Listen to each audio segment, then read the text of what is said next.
예, 먼저 저는 어제 그제 이틀 동안 그 장로의 신학대학원 홈커밍 데이에 잘 왔습니다. 그래서 잘 다녀온 보고를 드립니다.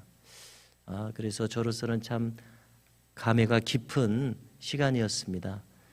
졸업한 지 25년이 되었고 30살에 졸업을 했는데요. 27에 입학을 했고 또 19살에 목회자의 소명을 받았는데요.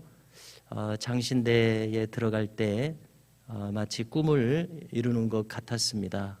소명을 받은 후에 몹시 늘 들어가고 싶은 학교였기 때문에 또 거기를 나와야 목사가 될 수 있기 때문에 그래서 저희들이 217명이었는데 70여 명이 왔다고 하더라고요. 그래서 이제 매일 채플 예배를 드리는데 개교 기념일이기도 해서 기념 예배를 드리는 가운데 모든 25년 전 졸업생들 다 나오라고 해서 저희 동기들이 앞에 서는데 축복송을 또 불러주더라고요. 그때 옆에 있는 많은 분들이 또 눈물을 흘리는 것을 느꼈습니다. 저도 좀 눈물이 핑 돌더라고요. 그러면서 제가 왜 이렇게 또 감격이 있는가 생각할 때에 아무래도 저의 인생에서 가장 큰 일은 저를 목회의 길로 부르신 그 소명의 순간이라고 다시 한번 생각이 되면서 그것을 이루는 구체적인 과정으로서 학교를 3년 동안 다니고 졸업하게 하신 것이 너무나도 큰 은혜로 다시 새겨졌습니다. 아무튼 이런 큰 감회와 함께 다녀온 것을 이렇게 보고를 먼저 드렸습니다. 이어서 오늘 본문의 말씀을 잠시 다루겠습니다. 에스더서의 사건이 절정을 향해서 점점 무르익어가고 있습니다. 먼저 이 아하수에로 왕은 보통의 세속적인 왕의 특성을 그대로 드러내고 있습니다. 이미 에스더를 왕으로 정했음에도 불구하고 처녀들을 계속 모으고 있는 점이 이제 욕망에 사로잡힌 세속 왕의 모습을 그대로 보여주고 있고요. 또 이 에스더는 아직 유다 족속 출신인 것을 밝히지 않았습니다. 아마 민족을 그렇게 따지지 않았던 것 같습니다. 밝히지 않은 것은 안전을 위한 불가피한 조치로 생각이 되고요. 그렇지만 나중에 유다 민족을 구원해야 할 때는 결정적인 때에 자기의 민족을 알리게 되는 것을 우리가 읽게 되는데요. 한편 모르드게는 에스더의 안위가 염려되어서 대궐 문 앞에 앉아 있었습니다. 그런데 여기에서 그는 결정적인 정보를 얻게 됩니다. 왕의 안위를 지키는 데 있어서 결정적 공헌을 하게 되는데요. 무슨 일인가 하면은 왕의 내시 빅단과 데레스라는 사람들이 이제 이 큰 대제국을 건설하는 데 있어서 얼마나 많은 일이 있었겠습니까? 이 두 사람이 특별히 왕에 대해서 원한을 가지고 있었습니다. 그래서 왕을 암살할 이런 무서운 음모를 꾸미고 있었고요. 그것을 모르드게가 듣게 되었던 것 같습니다.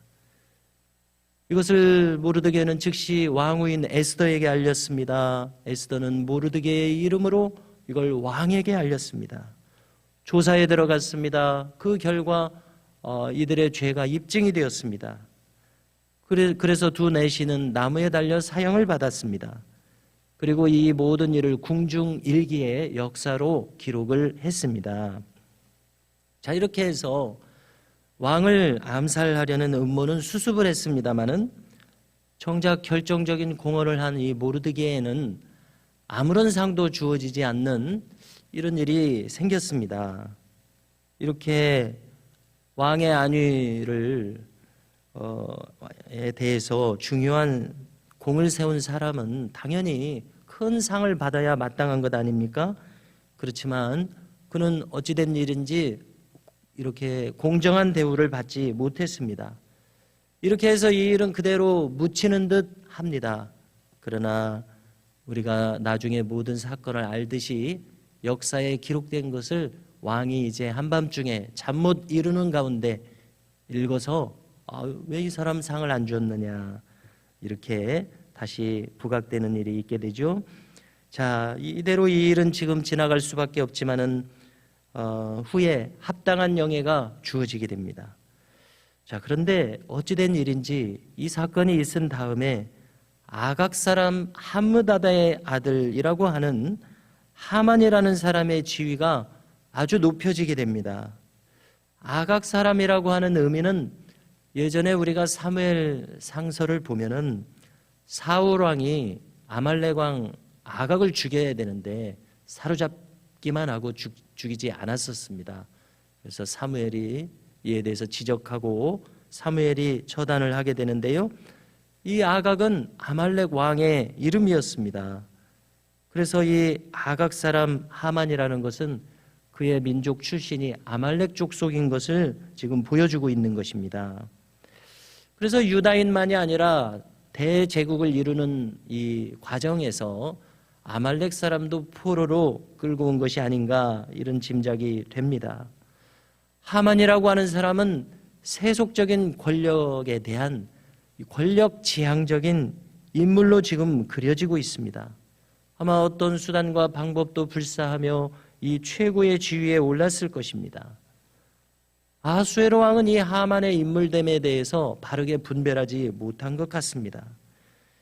그의 권력과 지위가 얼마나 높은지 왕은 다른 모든 신하들로 하여금 하만에게 무릎 꿇어 절하도록 이런 명령까지 내렸습니다. 자, 그런데 아각이 이 하만이 어떤 민족 출신인 것을 아는 모르드게로서는 그에게 절할 수 없었습니다. 만약에 우리가 일제 강점기라고 생각해 보고요, 이토 히로부미가 내 앞에 지금 지나간다고 할 때에 절하고 싶은 생각이 안 들 것 아닙니까? 아마 그런 관계인 것 같습니다. 그는 이 하만에게 절할 수 없었습니다. 이런 모르드게였는데요. 그래서 다른 신하들이 물었습니다. 왜 너는 절하지 않느냐? 그랬더니 나는 유다인입니다. 이렇게 민족을 밝히면서 그래서 절하지 않는다는 답변인 거죠. 사람들이 놀랐습니다. 그리고 이 일이 어떻게 되는지 보려고 이 사람이 유다인인데 절하지 않는다고 하만에게 이걸 고했습니다. 자, 하만은 어떤 반응을 보입니까? 자신이 지금 왕 말고는 가장 높은 사람인데 절하지 않는 것에 대해서 아마 덕성이 높은 사람이라면 그럴 수도 있겠지. 사람들의 마음을 내가 못 얻었다면 그걸 강요할 수는 없는 것이니까 라고 참 덕성 있는 사람답게 모르는 채 했었을 것 같습니다. 그러나 대단히 권력 지향적인 인물이기 때문에 여기에 크게 분노하게 되었습니다. 모두가 다 나에게 절하는데 나에게 절을 하지 않는다는 말인가. 그리고 이것을 문제 삼기를 이 하만이라는 인물이 어떤 인물인지 잘 보여줍니다. 모르드게만 벌하려는 것이 아니라 그가 속한 유다 족속 전체를 진멸하고자 하는 그러한 계획까지 세우게 됩니다. 이처럼 하만이라고 하는 사람은 자기가 쥐고 있는 권력을 마음껏 휘두르고자 하는 그런 사람이었습니다. 모르드게에 대한 불쾌함을 민족 전체에 대한 폭력으로 확장시킬 명분은 없는 것 아니겠습니까? 그러나 그는 그렇게까지 권력을 휘두르는 사람이었습니다. 내가 가진 권력으로 누군가를 짓밟고 억압하려는 폭력성이 강하게 나타나고 있습니다.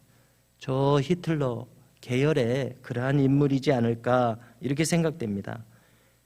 에스더서의 이후 내용에서 하나님의 백성들이 이 엄청난 일을 이제 맞이하면서 자신의 자리에서 어떻게 행하게 되는지 이제 우리는 주목하게 될 것인데요.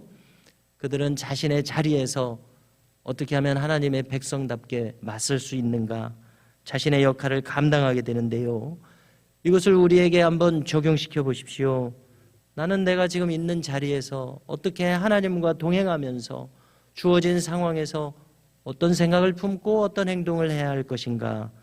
저 에스더 시대의 유다 백성들만이 아니라 오늘을 살아가는 우리도 늘 직면하는 문제라고 생각합니다.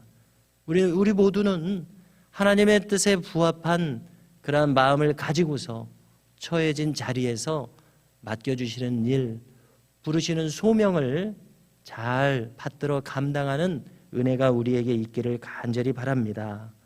우리도 바르게 응답하면서 하나님의 뜻을 이루어가는 놀라운 은혜가 오늘도 우리 모두에게 있기를 주님의 이름으로 축복합니다.